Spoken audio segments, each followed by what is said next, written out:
কৃষক দম্পতির একমাত্র পুত্র সন্তান মুস্তাফিজ গত ৬ নভেম্বর থেকে নিখোঁজ। কারো ধারণা মুস্তাফিজকে হয়তো জিনে নিয়ে গেছে, আবার কেউ বলেন সে হয়তো অন্য কোথাও চলে গেছে। এভাবে কেটে যায় প্রায় ৮ দিন। এরপর তার বাড়ি থেকে প্রায় ১ কিলোমিটার দূরে ধান খেতে মিলল এক মর্মান্তিক দৃশ্য। সেখানে মুস্তাফিজের পরনের কিছু কাপড় সহ পাওয়া যায় হাড়, মাথার চামড়া, চুলসহ মাংসের টুকরো, যা মুস্তাফিজের শরীরের অংশ বলেই ধারণা তার পরিবারের। এ ঘটনায় পুরো পরিবারে শুরু হয় শোকের মাতম। শুধু হাড্ডি দেখা যায়, আমার ভাইয়ের কোনো গোশত দেখা যায় না। আমার ভাইয়ের মোস্তাফিজুর রহমান নওগাঁর পত্নীতলা উপজেলার মসরইল গ্রামের কৃষক আনোয়ার হোসেন ও মোসলেমা দম্পতির একমাত্র পুত্র সন্তান। পরিবারের দাবি তাকে হত্যা করে টুকরো টুকরো করা হয়েছে। আল্লাহ আমার ছেলে কেমন করে মারিছে, টুকরা টুকরা করিছে, মায়ের বুক খালি করেছে।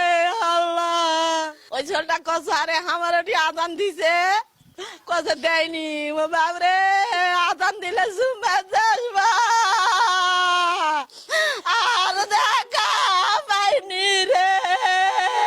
নিখোঁজ ছেলের লাশ খুঁজে না পেলেও ধান খেতে পাওয়া শরীরের অংশগুলোকে ধর্মীয় রীতি অনুযায়ী দাফন করে তার পরিবার।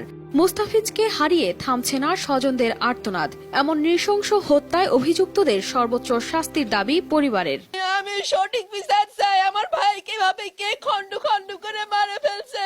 আমার একটাই ভাই, আমার আর কেউ ভাই নাই। আমার মায়ের আর সন্তানও নাই। আমরা দুটা সন্তানের মধ্যে একটা সন্তান কার কি ক্ষতি করেছে, এই ক্ষতির বিচার চাই। বাবা আনোয়ার হোসেনের দাবি, তার বন্ধু নাইমকে ১০০ টাকা ধার দিয়েছিল মোস্তাফিজ। সেটি বারবার ফেরত চাওয়ার ঘটনা তিনি ও তার পরিবার জানতেন।